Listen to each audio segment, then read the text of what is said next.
Hello, everyone, and welcome to episode 132 of the True Crime All the Time Unsolved podcast. I'm Mike Ferguson, and with me, as always, is my partner in true crime, Mike Gibson. Gibby, what is happening, brother? I'm doing good, man. How about you? I'm feeling great. Coming off of recording John Wayne Gacy. Yeah. Part 1. Good. You and I don't want to say we had fun with it. That's kind of a strange thing to say. It's an interesting episode. It's a fascinating guy to do. So in that sense, you know, it is fun in a way for you and I to tell the story. Definitely intriguing for me. Yeah. Yeah. I don't know what words you want to use, but I enjoyed it. I enjoyed telling the story. Now, episode 1 is just the primer. There is a lot more to come. Just scraping the surface, man. Yeah, John Wayne Gacy, and most people know obviously who he is, but you know, the number of victims being as high as it is, this guy led a very interesting life that you have to talk about before you even get to the young boys and men that he murdered in Chicago. Yeah. He almost had 2 different lives split up by a stint in the penitentiary. So fascinating guy. The episode is out right now. Make sure you check that out.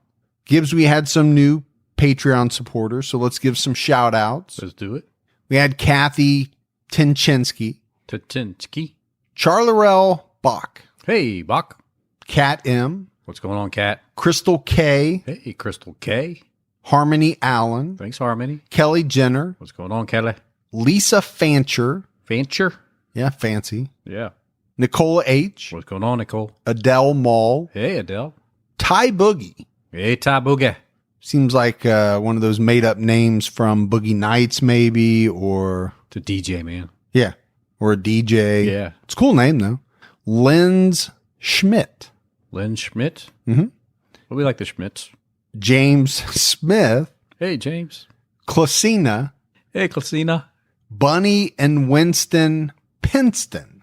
Winston Pinston. Yeah. Yeah. That's a rhymer.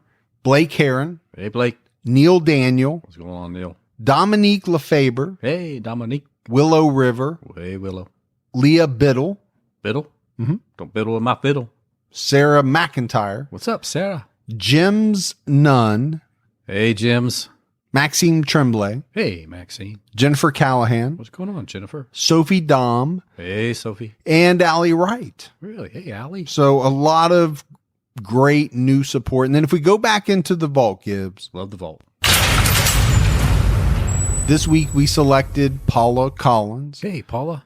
Love that long time support as well. We love the new Patreon support, the continued Patreon support. It goes a long way. It does. You and I say it a lot, but it goes a long way towards helping defray a lot of the costs of the podcast that we do. And we're continually trying to put new content out for our Patreon listeners. And we will be this upcoming month. Yeah, we did a Friday the 13th video episode. We do a video every week as well as audio. Right. But in the month of October, we're doing 2 Patreon only video full episodes. It's going to be good. Yep. We had some PayPal support as well. Geraldine Jensen. Hey, Geraldine. Matt East. Matt. Johnny Webb. Hey, thanks, Johnny. Patrick Martins. What's up, Patrick? And Stephen Kessler. Hey, Stephen. So appreciate that support as well. So this past week on True Crime All the Time, I put out our most recent episode of The Reviews Are In.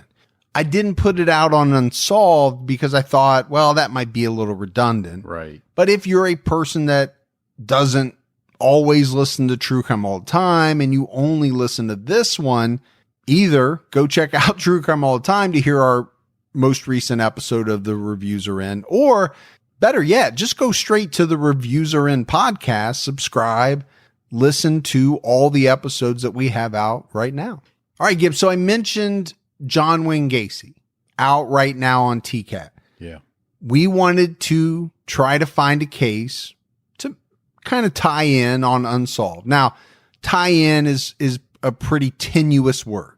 What we found is a case of a woman being murdered by someone dressed up as a clown. So that is the closest that we could find as a tie-in to John Wayne Gacy. And it's the case of Marlene Warren.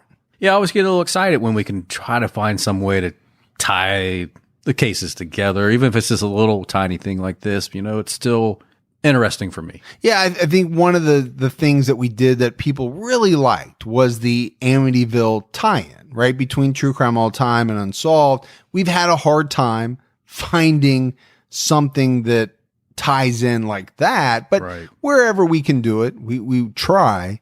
And I know we have something slowly brewing that we're working on. Yes. That will kind of bring us back to something stronger like the Amityville Horror. Yeah, a much stronger tie-in. But let's jump to May 26th, 1990.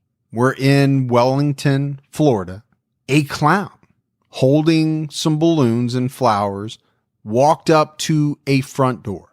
And when Marlene Warren answered the door, she was shot to death. Mike and Marlene Warren were married on April 27th, 1972. This was Marlene's second marriage. She was only 20 years old and had two boys from her previous marriage that she entered into as a teenager. Her boys were Johnny and Joe. In the late 1980s, Mike and Marlene moved to the Aero Club area of Wellington, Florida. And the reason that they moved to this area was so that they could utilize the subdivision's private runway for their plane. That's pretty cool. That's pretty cool. And it also means you're doing pretty well in life. Yeah, you got yourself a nice little plane out in the hangar. That's some John Travolta type stuff right there. Yeah, probably not the same size as the plane that he has, but... Well, probably not. But as far as I know, if I remember correctly, John Travolta lives in some type of community where a lot of people have planes. Yeah. And he can pretty much land and take off right by his house, I think. Just think no TSA, man. As long as he's got his hair all situated right, then the flight will be good. He don't like people touching his hair. Well, you know why? Because it's not his hair. Maybe it's not. And you could call me jealous because I have no hair, but... Hey, when you got that much money, you can have all the hair you want. Between John Travolta and Nicolas Cage, they have about the same amount of real hair that I do. There you go. Combined. They just got money to make it look They better. do. I know that sounds petty, and maybe it is. Maybe I'm a little sore. Just a tad. But I think it's true, right? This was a couple that was doing well. They owned several rental properties. They owned a used car lot. Kind of one of those buy here, pay here lots that you see pop up a lot. They're making money on the financing the car for you. And I think a lot of those lots do, right? Maybe they charge a little bit higher finance or a lot rates more. because of the people that are applying credit. That's how things work. If your credit's great, you get the best rates out there. Right.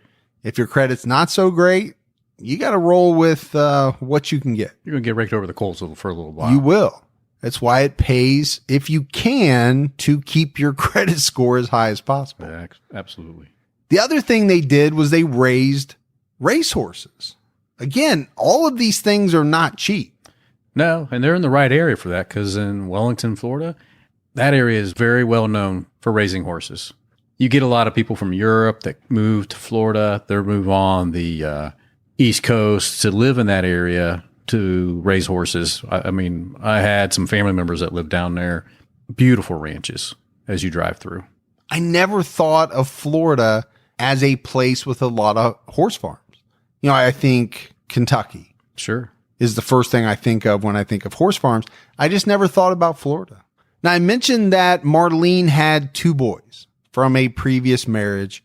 She lost her son, Johnny, in late 1988 when he was involved in a car accident. Brutal. Yes, I can imagine as a parent that ever happening. And anytime I think you have a death of a child, there's a lot of emotions, there's things to deal with. It also, Gibbs, puts a lot of strain on the remaining family members. Absolutely. And I think it did in Marlene's case as well. She got distant. She and Mike started to have some marital issues. Certainly wasn't their best of times. No, and I think it would be hard for anyone. You know, a lot of times, and a lot of the unsolved cases that we do, and even in some of the cases on True Crime All the Time, when there is a murder of a child, it's very likely that the parents won't make it through and stay married. It's just very hard. Yeah, difficult. And there's a lot of factors, right, that go into it. Oh, absolutely.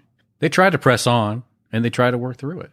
On Saturday, May 26, 1990, this was Memorial Day weekend, at around 11 a.m., Marlene heard someone at the front door, and she opened the front door and saw a clown with two of those foil mylar balloons. Yeah, those little shiny things. Sure.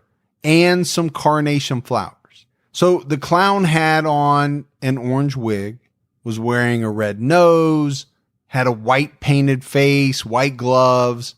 That all sounds pretty normal clown-wise. But the clown was wearing camouflaged clothing and high-top shoes. So it's like they kind of put the effort in and like, yeah, I'm going to be you can't see me clown with my clothes on. I'm going to camouflage in. Well, the first part sounds very clown-like. The last part, not so much. Maybe not the high-top shoes. I guess a clown could wear those, but you don't see a lot of clowns wearing camouflage. Marlene took the flowers and she took the balloons and she said her last words, which were, "Oh, how pretty." Yeah. But this is when the clown raised a pistol and shot Marlene point blank in the face. And Gibbs, Marlene wasn't alone. Her son, Joe, and a few of his friends were near the front door when all of this happened. So they heard the gunshot. They heard Marlene's last words. They saw everything that happened. So they immediately called 911. EMS arrived and an ambulance rushed Marlene to the emergency room. And she fought for her life over the next few days, but eventually was taken off life support. Marlene died from her gunshot wounds at Palms West Hospital on May 28th. So she hung on for a couple of days. Yeah. But to be shot point blank in the face. Brutal. But now we have to go back to that day. The day that Marlene was shot, investigators were on site very quickly. The Palm Beach County Sheriff had an APB out for a clown who was armed and dangerous. I mean, what else could they say? And you know, I had to be like, deputies were like, what did they just say? I'm sure there were people snickering. Yeah. When the APB came out. But what else could they put out? All they had was the information from Joe and his friends, and it was that a clown dressed up in full clown makeup, wig, you name it, with the exception of this camouflage clothing, shot his mother. Yeah. The investigators talked to Joe and his friends. They got all the information from them. They told them the story, and they added that after the clown shot Marlene, the clown just walked back to a white sedan, got in, and drove away. They weren't sure exactly what it was. They thought it could have been a Chrysler. But the clown didn't run. To me, I think that's kind of interesting that they just strolled back to the car. It reminds me of that scene in The Godfather, where Michael Corleone is going to retrieve the gun from the bathroom. He's going to walk out and shoot the mob guy and the police captain. And Fish from Barney Miller, I think it was, tells him, or maybe it was the other guy, the bigger guy, I can't remember, but somebody tells him, after you shoot, put the gun down to your side, let it fall out of your hand, turn around, walk away. Yep. But don't run. It reminds me a lot of that. Yeah. Because you would think in any situation, you're walking up to somebody's door, you're going to shoot them in the face, you're going to take off running. Yeah. But that's not what happens here. And even going back to the Godfather movie, right? I mean, Michael was supposed to do that, but he ends up kind of tossing the gun. He doesn't do it exactly the way they say, But again, it's not easy to shoot somebody or multiple people point blank. No. At the scene, the investigators found the flowers and they found the balloons. And through their investigation, a few days later, they found out that both the flowers and the balloons were purchased at the local Publix supermarket. Publix is a huge supermarket down in Florida. You can't go a mile without seeing a Publix. They're all over, man. Or at least back in the day. I assume they're still around. Oh, they're still there. Yeah. And I think very quickly, Gibbs, the investigators developed some leads. And when I say very quickly, I mean within the first few hours. And I think the lead that investigators were very interested in at first was an anonymous caller who called in and said that it was Marlene's husband, Mike, that was involved in the shooting. And we know that the police tend to look at the spouse, right? Typically in these cases anyway, especially if the spouse was not around at the time. Yeah, spouse or significant other. I think you're right. I think even without an anonymous call, Mike would have been looked at for sure. But you get somebody that calls in and says, you need to look at the husband. He was involved. That's going to set off the alarm bells for investigators. So they interviewed Mike, and Mike told investigators that during the shooting, he was with a couple of his friends driving up to a racetrack to check out some horses. He told police during the interview that he and Marlene owned a lot of rentals, and they also repossessed a lot of cars, right? Dealing with the buy here, pay here lot.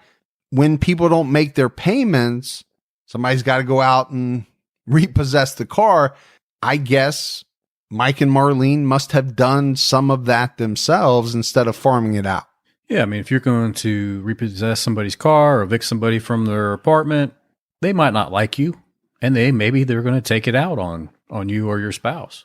It's a good way to make some enemies for sure. I mean, we know from the line of business that we were in, people don't like to be evicted. They do not. And unfortunately, it's just part of what we had to do back in the day. And we definitely got our ears full. And I was physically threatened multiple times. Yeah. Scary. It was scary. Yeah. One in particular, and I may have told the story, but they threatened me. They threatened my wife. They threatened my kids. This person had done their homework. They knew a lot about me. So I think that makes sense as a possible theory. This crime, this murder could have been committed by someone who was upset over being evicted or losing their car. Both things can be very traumatic to people. What are two of the most important things to us? Shelter and our car, man. And our car. Everybody loves their car. Yeah. Well, not everybody loves their car if you got a crappy car, but everybody needs a car. You have to get somewhere. You talking about the Ford Fiesta again? No. And if you take that ability away from someone, they are going to be pissed. Oh, yeah. But this same anonymous caller gave some other leads to investigators as well. The caller said to check out a woman named Sheila Keen. This was a young woman who worked for Mike and Marlene at their used car lot. The caller said that they thought Mike and Sheila were messing around on the side, said that other workers had seen the two kissing and having sex. All right. That's another good lead. Yeah, that's one you'd want to follow up on. Investigators are going to want to check it out if the spouse of the murdered victim is having an affair. And they did investigate it. And they did hear some rumors from other people that said, we think they're having an affair. Now, both Mike and Sheila denied the fact that they were having an affair. But investigators found some information out about Sheila Keen, some things that had happened not all that long prior to the murder of Marlene Warren. So apparently Sheila filed an injunction in January of 1990. So this would have been, Gibbs, about 4 months or so before Marlene's death. Yeah, slightly, yeah. And this injunction was regarding domestic violence. perpetrated against Sheila by her husband, Richard, whom she married in 1987. Together, they had one child, a boy named Charlie. And Sheila was granted this injunction by the court. But when they were at the courthouse, Richard Keen attacked his wife, Sheila. Yeah, he wasn't happy with what she achieved. I get that. Not very smart, though, to attack the person filing against you in court on the same day that it's granted at the place that it's granted, the courthouse. Yeah, you just confirm why she needed it. In broad daylight. Yeah. Surely witnessed by other people. Not the brightest move. No, I'm not saying wait and attack later. I'm not saying that. I'm just saying it's a very nonsensical thing to do. Yeah, so at this point, she moves into a rental either owned by Mike and Marlene, or some say Mike was paying the rent. Either way, they're saying that Mike was either paying the rent or he owned it and let her live there rent-free. Which again, I think investigators would find suspicious. Now, Sheila told police that at the time Marlene was murdered, she was at work, not at the used car lot, but she was doing some reconnaissance for a future repo. And this was something that Mike Warren was able to confirm, right? He said, yeah, I had Sheila out there working, essentially like on a stakeout, I guess, of this car that they needed to repossess at the time that Marlene was killed. Now, it's always good, Gibbs, to have somebody confirm your alibi. But how do the police look at it when the person that is confirming your alibi is also rumored to be the person that you're having an affair with behind that person's spouse's back? Yeah, I don't know how much weight you can add to that, right? I think you could put some weight behind it, but not as much as you would if it was clean all the way through. Yeah, a third party that had nothing to do or no bias in the whole thing. Yeah.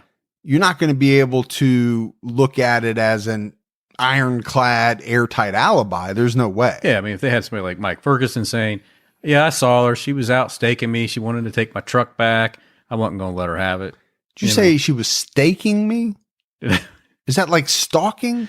Was staking out your truck, man. Oh, staking out the truck. Yeah. You said she was staking me. Well, you, truck, it's all the same. Is that like short of a stakeout? Exactly. Short form?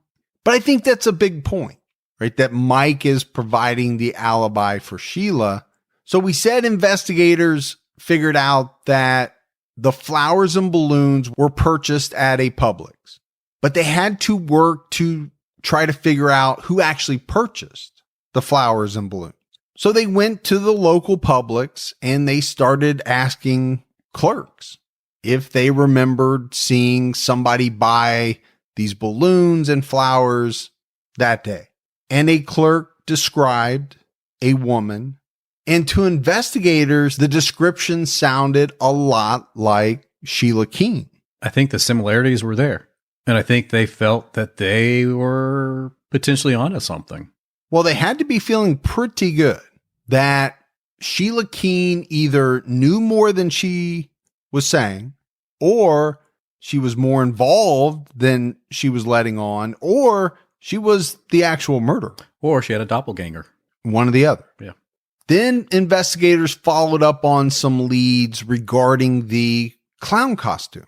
And they found a local store who sold a clown costume on Thursday, May 24th. So this would have been just 2 days before the murder. Employees at the store said that it was a woman who bought the clown costume. And the description they gave was pretty much in line with the description of the woman that the clerk at the supermarket gave. It sounded like Sheila Keen.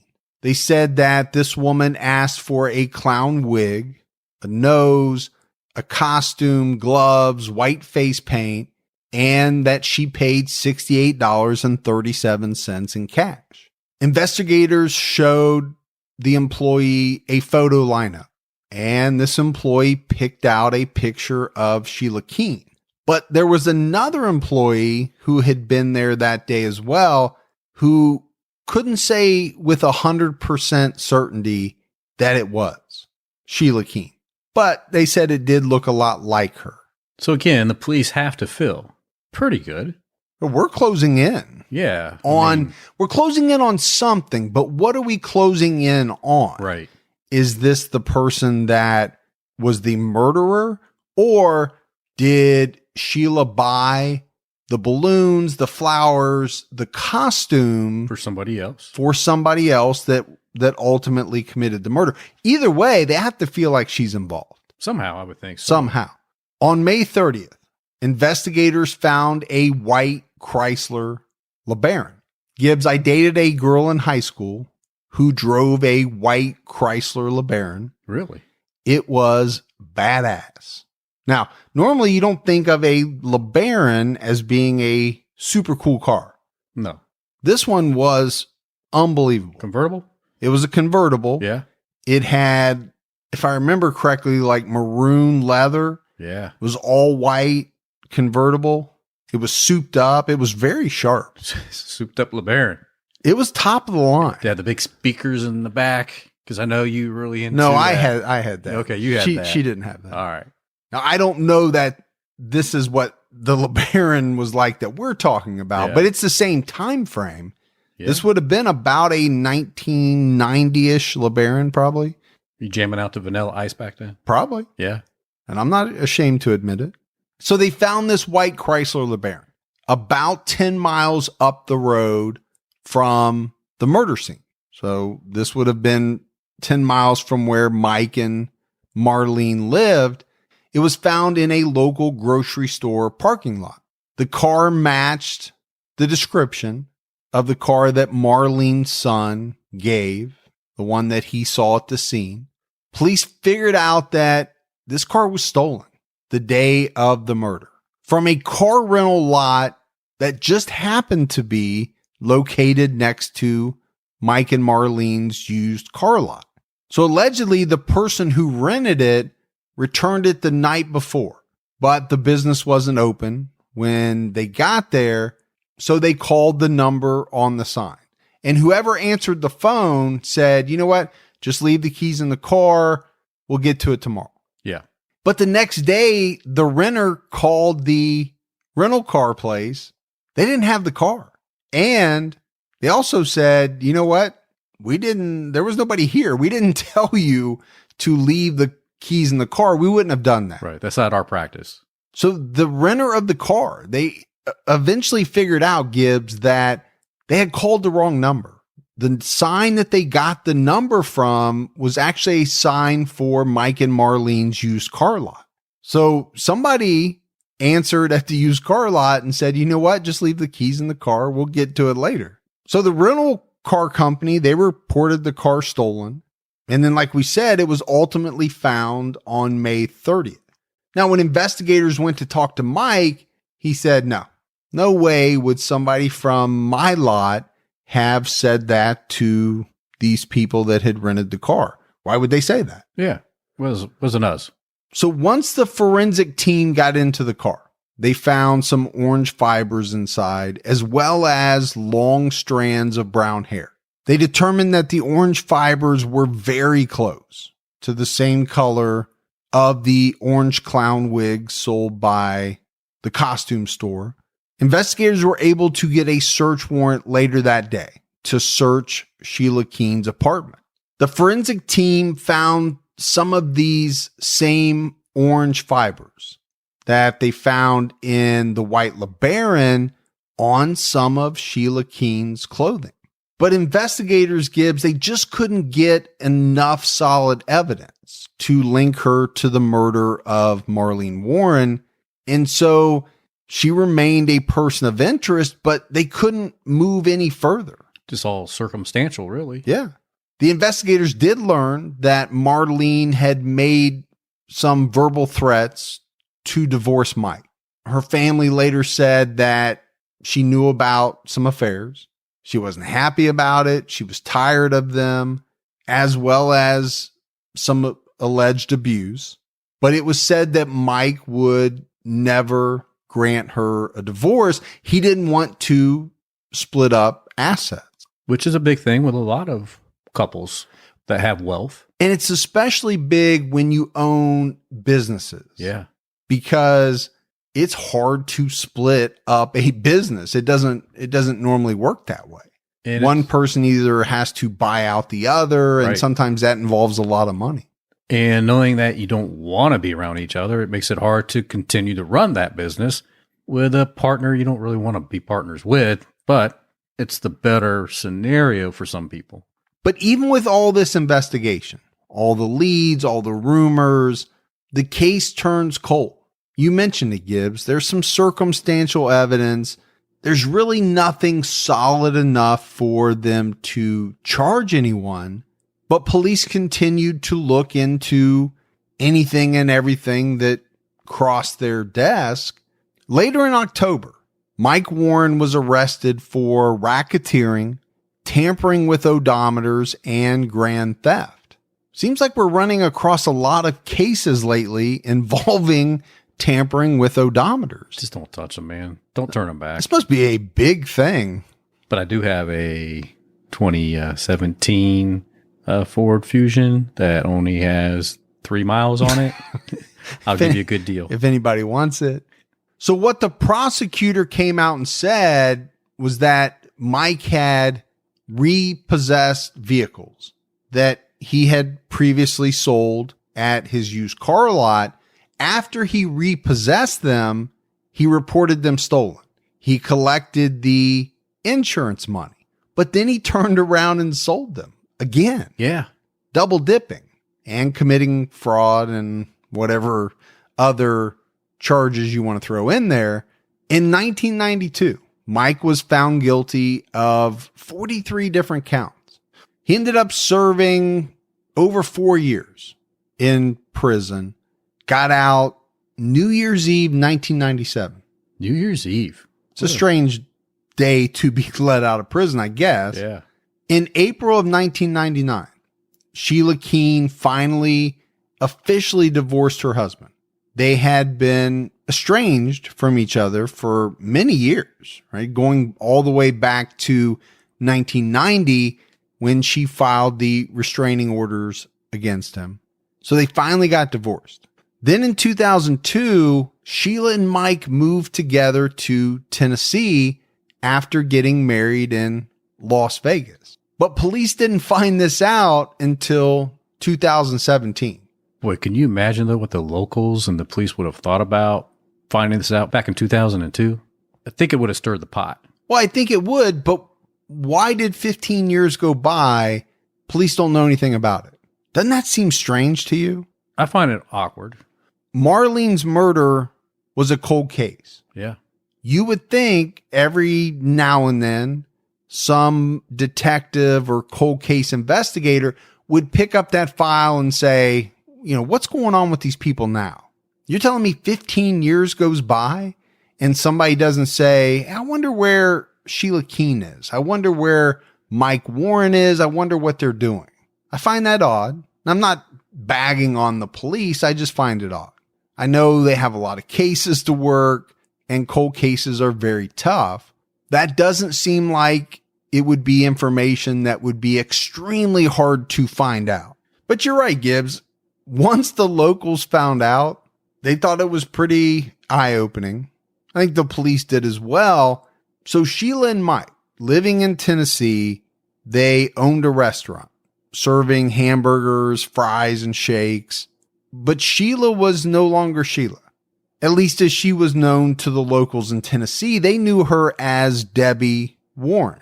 Okay. Maybe that is another reason why police didn't put it all together for as long as they did. I don't know.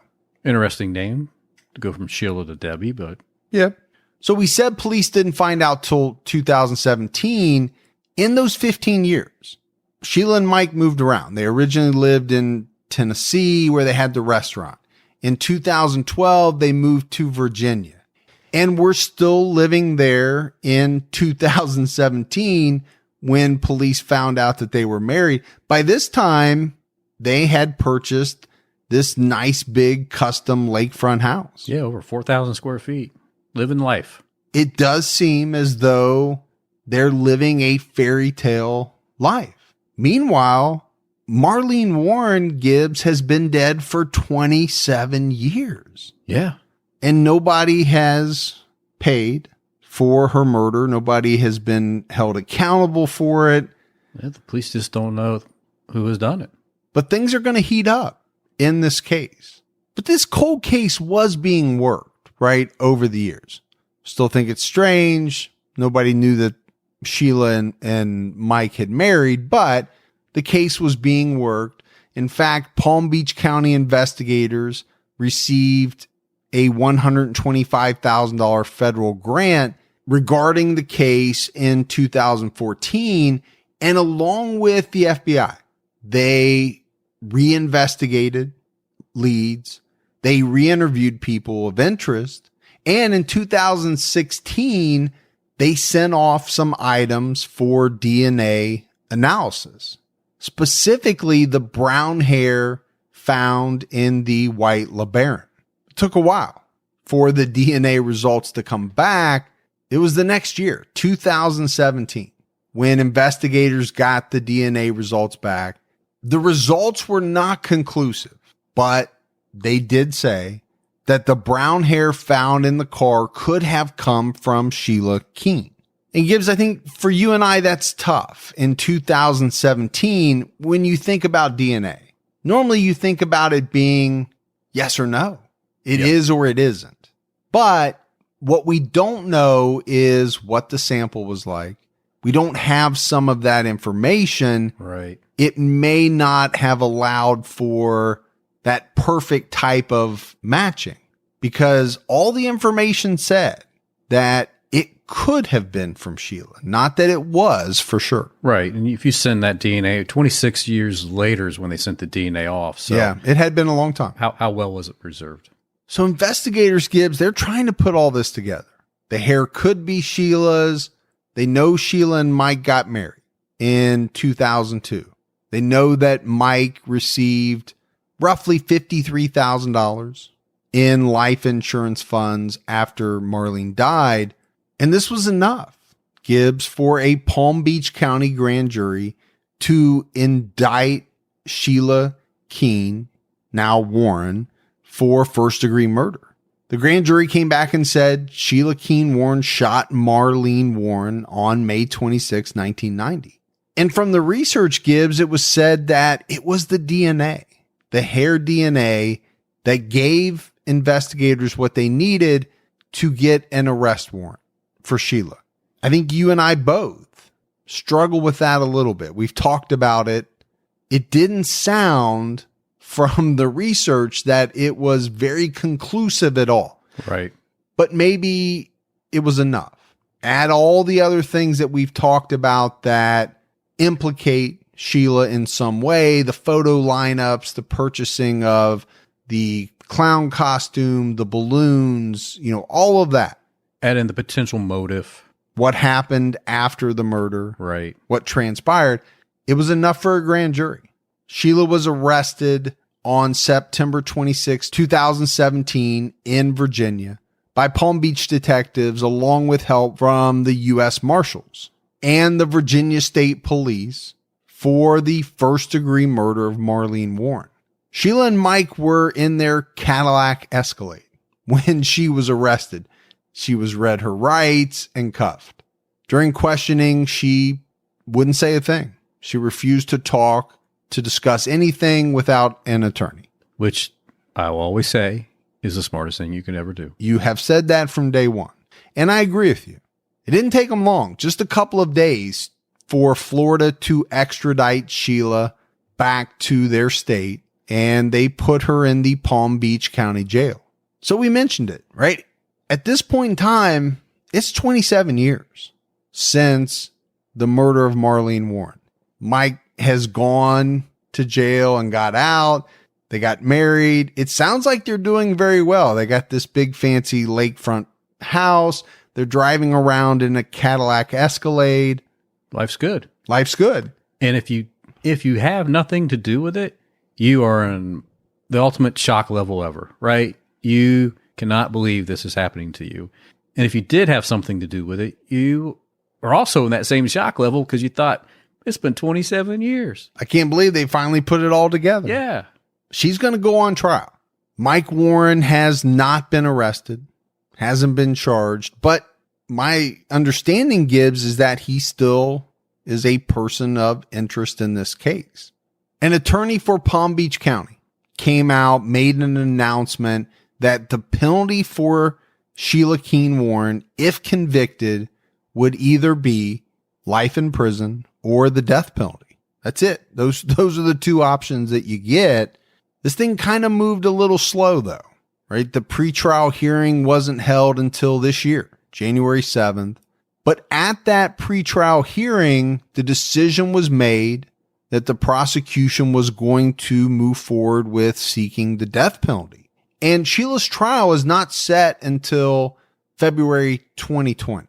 So, Gibbs, I think you and I have talked about it, maybe not so much on this episode. We talked about it on TCAT a little bit. This is a little different type of unsolved for us. Yeah. Technically, it's unsolved, right? No one has been convicted for the murder of Marlene Warren. But unlike most unsolved cases that we do, Sheila has been arrested. She has a trial date set in February of 2020. This case may go from unsolved to solved in less than a year. Yeah. Or remain unsolved. If she's acquitted, yep. Yeah. Sheila's attorney came out and said this case is 100% circumstantial. He said there's no DNA at the crime scene linking her or DNA linking her to the clown costume. And again, Gibbs, I'll say it. This is something I'm struggling with, the DNA. You know, when I hear something like it could be, that is not very reassuring to me. No. It doesn't sound strong. Especially when you're talking the death penalty. Yeah. You know? I agree with you. Yeah. I do think there is a lot of circumstantial evidence in this case. Now, you have a lot of people, you know, pointing her out in the lineup, saying she bought this, she bought that. There's a lot of circumstantial evidence, and many, many people have been convicted on that type of evidence. Well, sure. Because at this point, you have no gun, nothing to put her at the scene directly. No. And I agree with you that is tough in a death penalty case for me. You and I talk a lot about the death penalty. I think both of us are in agreement. We want that evidence to be pretty rock solid. And I think as a prosecutor, you wonder, instead of going for such a high target, could you come in and went for, knowing that you don't, well, we don't know what they all have, but we assume they don't have the murder weapon. But if they do, they haven't said. Right. Yeah. But if they don't have the murder weapon, are you not better off to go with some type of manslaughter charge? Yeah, it's and that could still happen. Right? There's still quite a bit of time before this trial is set to take place. There are plea bargains that could happen. There's that is a definite possibility. And as we're going to talk about here, they're still investigating, right? They still have investigators out digging up additional information to better their case. Well, because they have time. Yeah. They'll do it until the trial begins. I mean, they are going back to people in Tennessee, people that worked at the restaurant that Mike and Sheila owned. They're talking to them. They're talking to the new owners of the restaurant, apparently. And who knows? Maybe they got sloppy and they talked. They talked to someone somewhere. Tennessee, Virginia, Las Vegas when they got drunk after they got married. Who knows? They ran into an Elvis impersonator and they said, you know, we got to tell you something. We got to tell you a story. And apparently, Gibbs, they have found one person, a previous employee, that said her former roommate also worked at the Tennessee restaurant back in the day. And her roommate told her one night Sheila was drunk, said she used to repo cars for Mike and his first wife's car lot. The roommate said that Sheila told her that she and Mike wanted to be together back then, but they couldn't because he was still married. Roommate said Sheila went on to say that she bought a clown outfit, put it on, went to the house and killed Mike's wife and then left the scene. But as we're talking about evidence, how good of evidence is that? I don't know. My former roommate told me this. Yeah. About as good as a telephone conversation the third time around. Now, maybe they get the roommate. Maybe the roommate takes the stand and tells that story. That would be different, right? But to put somebody on the stand that says someone else told me that Sheila said this, that doesn't carry much weight at all. To have the person that heard it tell the story, that could be different. Yeah, and a good defense attorney probably would not let that conversation even be had, because you don't even want that to get into the mind of a juror. I think you get into hearsay, they might get that thrown out. But that wasn't all that this woman said that her roommate told her. She said that Sheila also said she used Mike as her alibi, that she had to wait for all the attention to die down before they could run off, get married, and be together. I mean, all that together. Like you said, if they could find this said roommate, then yeah, it would be damaging. Yeah. No, I think it would. But I think they have to do that. They have to be able to hear it from the person that heard it from Sheila, not from a person that heard it secondhand. The prosecution has come out and said that they have a lot of evidence in this case, and they probably have some Gibbs, quite a bit maybe, that they haven't revealed, some that we don't know about. Let's hope they do, because I'm a little worried, to be honest with you, about what is known to be the evidence against Sheila. Investigators received another lead from a guy that said his dad used to work for Mike and Marlene. He told investigators that Sheila's not the killer. He said it's Mike. And he told investigators that when his dad was dying, he told him that he drove the second getaway car the day of the murder. His dad even gave him the location of where he ditched the car and the gun used in the murder. This guy said that Mike had been messaging him through social media on his phone, asking him to testify that he and Sheila had nothing to do with the murder. So based on all this, investigators get some phone records. They get the phone records of this guy that said his dad told him all this information. They also get Mike's cell phone records. And I think, Gibbs, what they can tell is that the two have had conversations. The problem is I don't think that they know or can tell the exact content of the conversation. There has been talk of possible evidence tampering on the part of Mike. But again, the guy has not been charged with anything. Investigators sent a dive team to the area where this guy's dad said that he ditched the car as well as the gun. And they did retrieve a 1982 Audi from the bottom of this canal. Impressive. Is it? I assume there's 1982 Audis in most canals in the United States. Everywhere. You wanted to say Ford Fiestas, but you didn't. Yeah, exactly. They didn't find the gun in the canal or in this 1982 Audi. They were able to determine that the car was stolen out of Florida in 1987. But I don't know that it mattered, Gibbs, because the gentleman said, this is not the car. This is not the car my dad said that he drove. Right. You need to keep looking. They probably thought they hit the jackpot when they first found the car, but when they pulled it out of the water, they're like, oh, man. It's not the right car. Right. But like I said, I think there's cars everywhere. Well, it's true, because we've done enough other episodes where they find cars. Multiple cars. Turned out not to be the right car. Yeah. Mike was interviewed on Dateline. A reporter from Dateline called up with him, asked him, did you have anything to do with planning the murder of your wife, Marlene? Mike said, I did not. He also said, definitely not. The reporter asked him a bunch of other questions about Sheila. Mike said he didn't know anything about it. He didn't believe Sheila had anything to do with it. But he did say something, Gibbs. He said, if I thought Sheila had anything to do with the murder of Marlene, I wouldn't have been with her. I don't know what you take from that, make from that. Yeah. Again.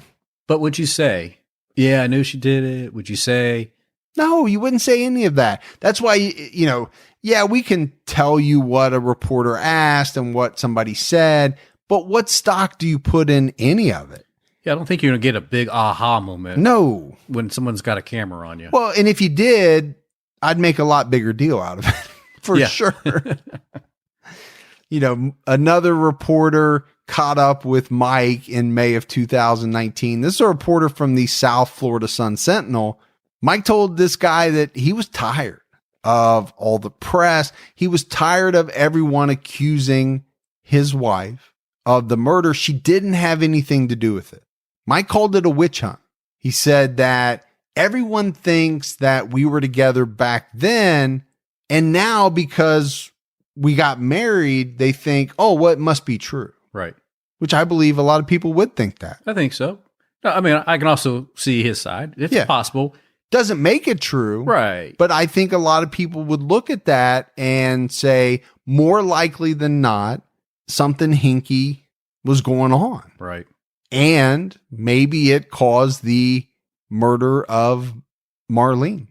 Now, what the jury is going to decide is going to be very interesting. And we're not going to have to wait all that long. Unless the trial gets postponed, we're going to know in less than 6 months, probably? Probably, yeah. About 6 months, give or take. And it will be interesting to find out. We will keep it on our radar. We'll at least do an update. Yeah, see how this unfolds. Yeah. And I think there's a couple of interesting things that could come out of this case. I mean, first and foremost, Gibbs, is whether they find her guilty or not. That's the biggest thing. Sure. And then I think what you have to look at, let's say she's found guilty. Do the police ultimately charge Mike with something after getting a guilty verdict on Sheila? They could, for sure. They could come after him. And maybe it depends on whether they find other things. They could also, we talked about pleas.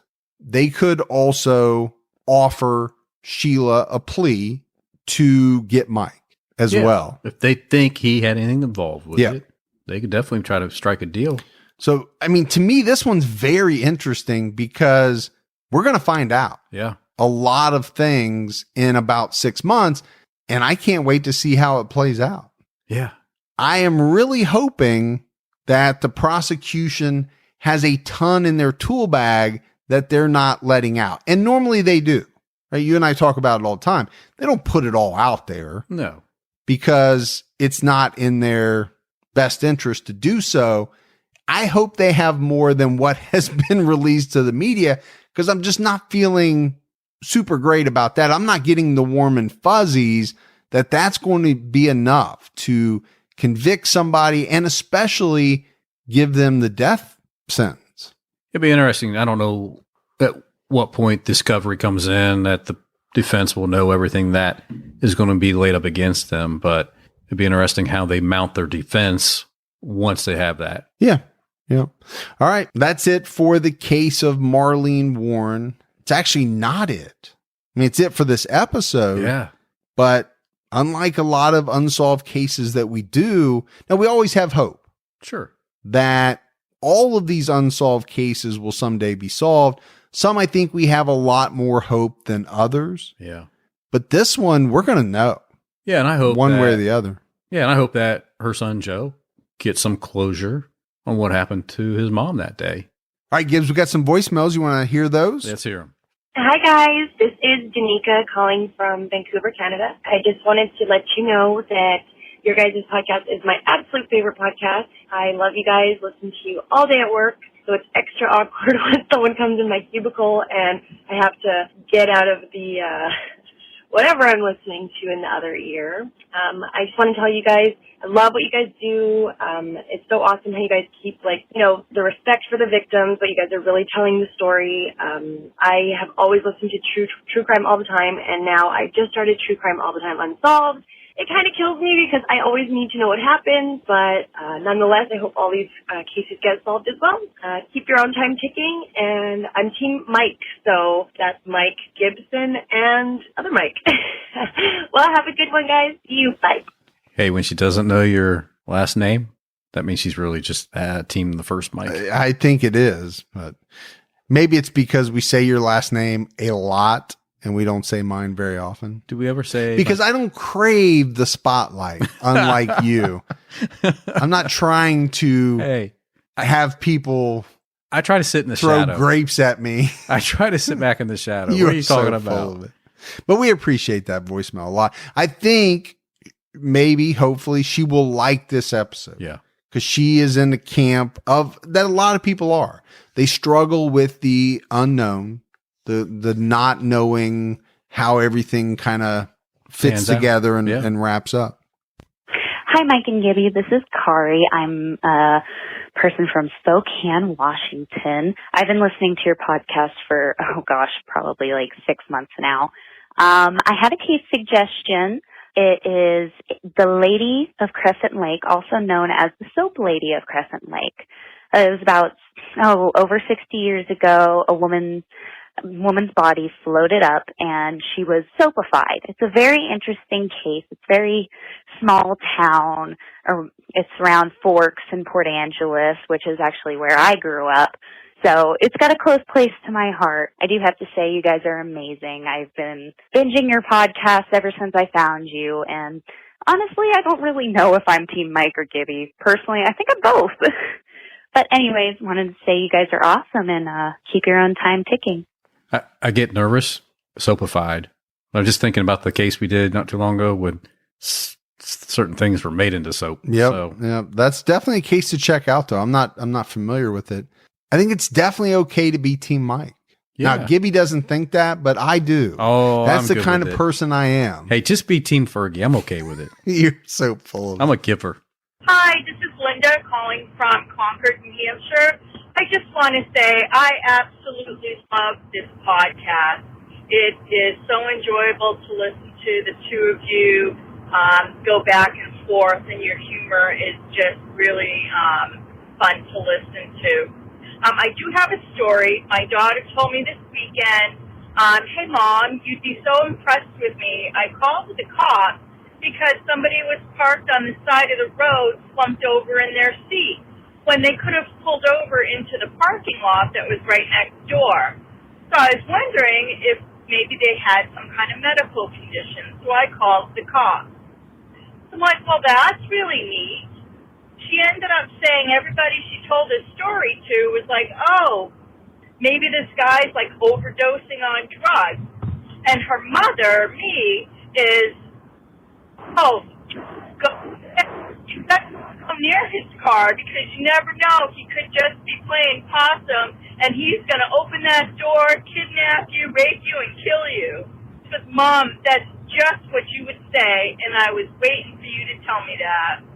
Anyway, that's where I am because I'm listening to this podcast every day, all day. Have a great day. Keep your own time ticking. I'll tell you this. That's exactly where I am too. And that's exactly the same thing that I would tell my daughter if she told me that story. You'll keep your head on a swivel. You got to. Was she from New Hampshire or New Hampshire? New Hampshire. Why not say New Hampshire? I've never heard anybody say it that way, but you can say it that way because you like to put your own spin on cities, states, other countries, people's names, countries. Yeah. Hi, Mike. Hi, Gibby. I'm a huge fan of yours. Listen to you guys at work all day long on the true crime all the time, unsolved and true crime all the time. I have a case for you. It is Marjorie Christie Luna. She's a missing girl from 1984 in Green Acres, Florida. She still has not been found. The Palm Beach County Sheriff's Office is still having an open case on this. I thought it might be a great story. I grew up in that area, went to school with her family all the way through high school. I would still love to see if we can get her family some closure. Thanks, and keep your own time ticking. All right. Well, that can't be all that far from the case that we just did, right? Yeah. Palm Beach County? Got to be really close. We'll have to check into it. Yeah. And if you got other suggestions for unsolved, just email me at truecrimegibby@gmail.com. That is a fact. because all the ones that come into True Crime All the Time at gmail.com, I forward to truecrimegibby at gmail.com. But we love them. Keep them coming. There's a lot of cases that we haven't heard of. Yeah, we appreciate you. All right, Gibbs, we got to get out of here. That's it for another episode of True Crime All the Time Unsolved. So for Mike And Gibby Ferguson, I'll just say my last name so people know what it is. Stay safe and keep your own time ticking.